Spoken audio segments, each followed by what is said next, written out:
बहुत समय पहले की बात है। एक छोटे से गांव में जहां बिजली आधे दिन रहती थी और बारिश के मौसम में रास्ते दलदल बन जाते थे, वहीं एक टूटी सी झोपड़ी में एक लड़का रहा करता था। आरव, उम्र करीब 18 साल। उसके माँ बाप अब इस दुनिया में नहीं थे। माँ की बीमारी ने उसे बचपन में ही अनाथ बना दिया था और बाप की मौत तो उसे याद भी नहीं थी। रिश्ते में चाचा चाची ने उसे पाला, लेकिन उसे कभी बेटे की तरह नहीं, बोझ की तरह देखा। हर सुबह की शुरुआत तानों से होती थी। हमने कौन सा जन्म भर का ठेका ले रखा है इसे पालने का। कम से कम 2 वक्त का खाना खा जाता है। बदले में करता क्या है? अगर इसे सड़क पर छोड़ भी दें तो किसी को फर्क नहीं पड़ेगा। इन बातों के बीच आरव अक्सर चुपचाप चारपाई के कोने में बैठा रहता, अपनी पुरानी फटी हुई किताबों को देखता और सोचता।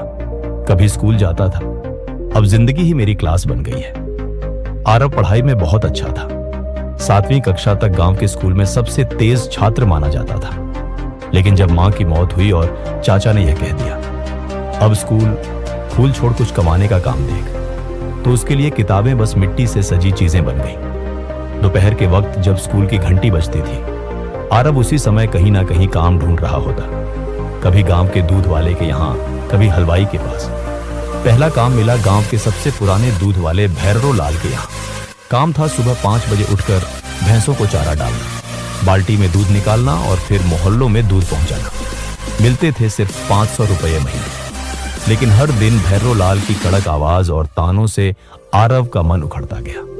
एक दिन दूध गिरा, बस इतनी सी बात पर भैरव लाल ने पूरे गांव के सामने चिल्ला दिया, तेरे जैसे अनाथ को पाल रहे हैं, काम तो ठीक से कर। आरव उसी दिन वो काम छोड़ आया। दूसरा काम मिला गांव की मिठाई की दुकान पर, जहां शादी ब्याह में हलवाई खाना बनाने जाता था। आरव का काम था आटे की लोइयां बनाना, बर्तन धोना और बची मिठाइयां समेटना। यहाँ मेहनत ज्यादा थी, लेकिन तनख्वाह सिर्फ 800 रुपये थी और हर बार बचा खुचा ही मिलता था खाने को। मिठाई तो कम मिलती, सिखावन ज्यादा। देखो आरव, जिंदगी में हाथ गंदे किए बिना पेट नहीं भरता। इस बात को उसने दिल से उतार दिया।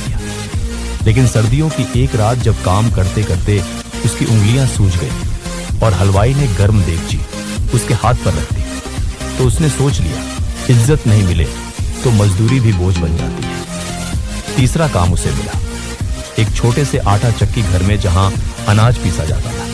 यहाँ वह दिन भर चक्की में गेहूं डालता, बोरियां भरता, धूल से भरी हवा में खांसता रहता। लेकिन यहाँ कम से कम 1000 रुपये मिलने लगे।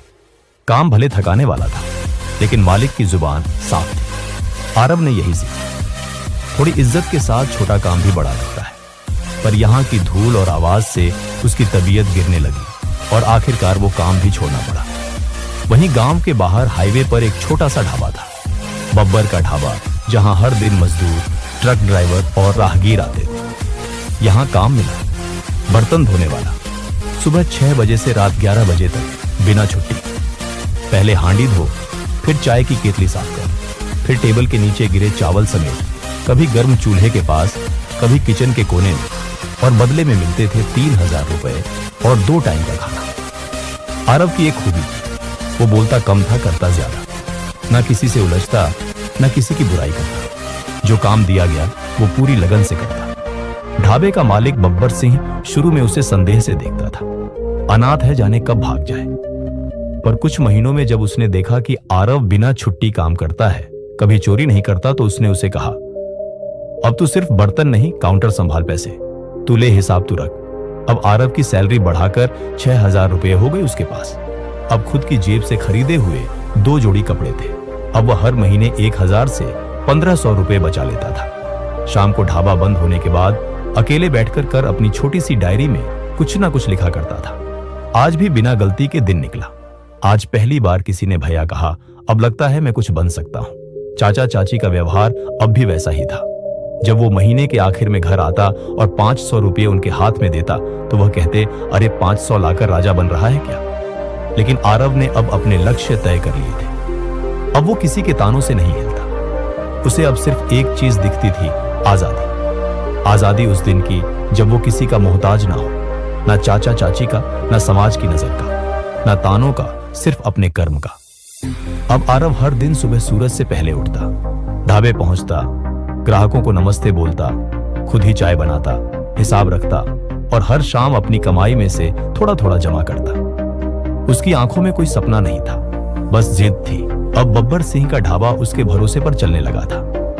दिन में ग्राहकों की आवाजों के बीच और रात में चुपचाप अपने कमरे में बैठकर वो एक बात हर दिन सोचता, जब तक खुद की जिंदगी सीधी नहीं करूंगा तब तक दूसरों को सीधा रास्ता कैसे दिखा सकता हूं। गांव के किनारे एक पेड़ के नीचे उसकी पुरानी झोपड़ी थी। छप्पर टपकता था, दीवारें गाड़े की जगह अब दरारों से भरी थी और वो फटी हुई चारपाई जिससे हर रात उसकी पीठ में दर्द हो जाता।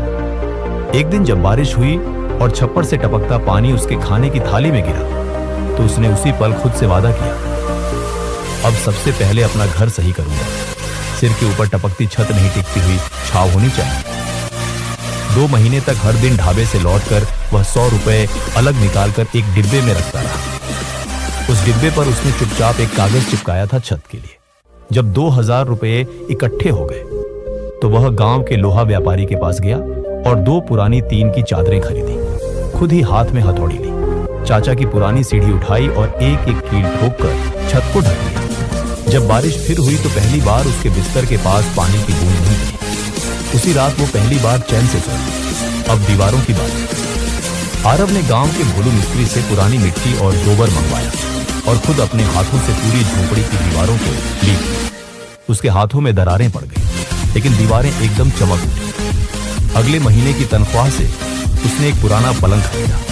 लकड़ी थोड़ी खड़खड़ाती थी, लेकिन चारपाई से 1000 गुना बेहतर। अब उसकी पीठ की तकलीफ कम होने लगी। गांव में बिजली अक्सर रात को ही आती, लेकिन आरव ने सोचा, अगर अंधेरे में भी मैं सपना देख सकता हूं तो रोशनी में तो और भी देख सकूंगा। ढाबे से लौटते हुए वो एक दिन पुराने इलेक्ट्रॉनिक की दुकान गया और 100 रुपये में एक पुराना बल्ब और 500 रुपये में एक छोटा टेबल फैन खरीद लाया। झोपड़ी की एक दीवार पर बल्ब लगवाया और पंखा पलंग के पास रखा।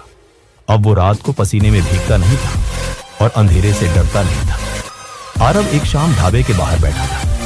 गर्मियों की धूप उतर चुकी थी, लेकिन उसके अंदर एक और आग चल रही थी। वो अपने टिफिन का ढक्कन बंद करते हुए बब्बर सिंह से बोला, बब्बर भैया एक बात पूछूं? बब्बर हाँ बोल, क्या बात है? आरव, आपने कभी सोचा था कि खुद का ढाबा खोलेंगे? बब्बर मुस्कुराया। पहले दूसरों के लिए काम किया, फिर जब पांव मजबूत हुए तो खुद की ईंट रखी। बस वहीं से आरव के दिमाग में बीज पड़ा। अब उसे किसी के लिए काम नहीं करना था, अब उसे अपना बनाना था। गांव के पुराने बस स्टैंड के पास एक टूटी सी दुकान कई सालों से बंद पड़ी थी। ईंटें झड़ चुकी थी, दरवाजा जंग खा चुका था और अंदर धूल भरी दीवारों पर मकड़ियां जाले बनाती थी। लेकिन आरव की नजर उसमें सिर्फ एक चीज दिख रही थी, संभावना। एक दिन सुबह सुबह वो दुकान के मालिक मोहन काका के पास गया। काका, आपकी दुकान बंद पड़ी है, मैं वहां छोटा सा नाश्ते का ठेला जमाना चाहता हूं। चाय समोसा छोले पूरी, किराया कम रखिएगा, मैं सफाई खुद कर लूंगा। मोहन काका ने पहले शक की नजर से देखा। तू अकेला करेगा सब? आरव, हाँ काका, कोई सपना बड़ा नहीं होता अगर मेहनत सच्ची हो। मोहन, ठीक है, सफाई तेरी, किराया 200 रुपये महीना। आरव उस दुकान में अकेला गया। एक झाड़ू, एक पोछा, 2 बाल्टी पानी, थोड़ा ब्लीचिंग पाउडर और एक दिन की छुट्टी लेकर उसने दुकान की काया पलट शुरू की। मकड़ी के जाले हटाए, दीवारें साफ की, पुरानी लकड़ी की मीट्स को रगड़ रगड़ कर धोया, बेंच और स्टूल खुद बनवाए और एक छोटा तवा और गैस सिलेंडर भी किराए पर लिया। अब उसका सपना बस एक दिन दूर था।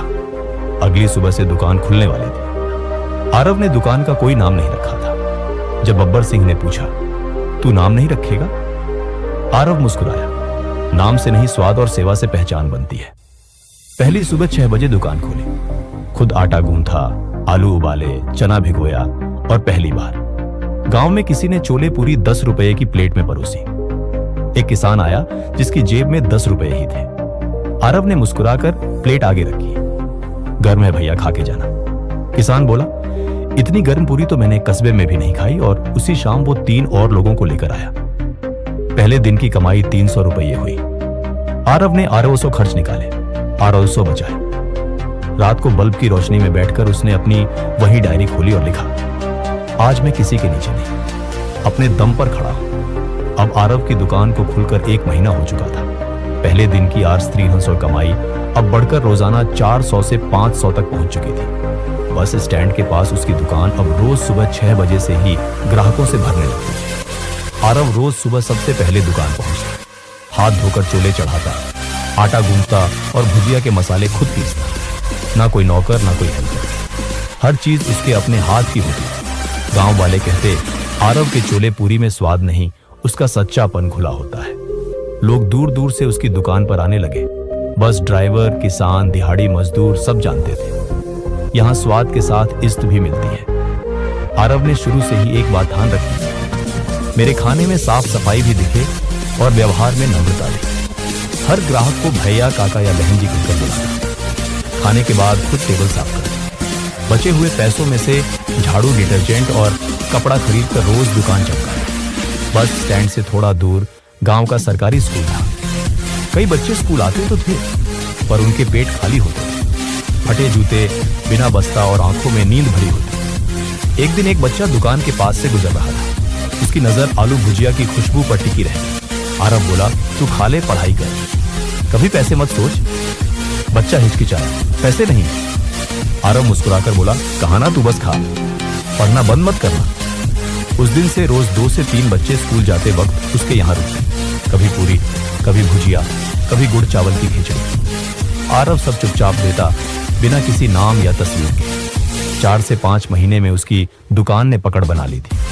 अब उसकी रोज की कमाई 5,600 और महीने की 12 से 13,000 तक होने लगी थी। अब वह जरूरत भर से ज्यादा कमा रहा था। लेकिन अपने लिए उसने कोई नया मोबाइल नहीं लिया, ना ही कपड़े बदले, बस पुराने को अच्छे से धोता रहा। उसने कहा, जिंदगी को सजाना है, दिखाना नहीं। हर महीने की कमाई में से 1,500 रुपए वो 2 गरीब बच्चों की स्कूल फीस में लगाता था। उनकी कॉपी, किताबें और यूनिफॉर्म के लिए खुद बाजार जाकर खरीदारी करता। उन बच्चों के माँ बाप मजदूरी करते थे। वो पूछते, कौन मदद करता है? तो स्कूल के मास्टर सिर्फ इतना कहते, एक आदमी है जो चाहता है कि बच्चे पढ़े, नाम नहीं बताया। और आरव हमेशा वही करता जो बिना शोर के किया जाए। एक दिन स्कूल में वार्षिक उत्सव हुआ। प्रधानाध्यापक मंच से बोले, इन 2 छात्रों की फीस, किताबें और खाना किसी ऐसे व्यक्ति ने दिया है जो कभी खुद स्कूल के बाहर खाली पेट खड़ा रहता था। पूरा गांव तालियां बजा रहा था। आरव दूर खड़ा था, अपनी दुकान पर आलू तल रहा था। एक बच्चा दौड़कर आया और बोला, भैया आप ही हो ना जिन्होंने मेरी फीस भरी? आरव मुस्कुराया, सिर्फ इतना बोला, खाना गर्म है, पहले खा ले, बातें बाद में। दोस्तों, सच्चाई, मेहनत और बिना दिखावे की सेवा, यही वो नींद है जिस पर एक सच्चा इंसान खड़ा होता है। आरव ने हमें सिखाया कि हालात चाहे जैसे भी हो, दोस्तों, अगर इरादा नेक हो तो इंसान न सिर्फ अपनी जिंदगी बदल सकता है, बल्कि समाज के लिए भी रोशनी बन सकता है।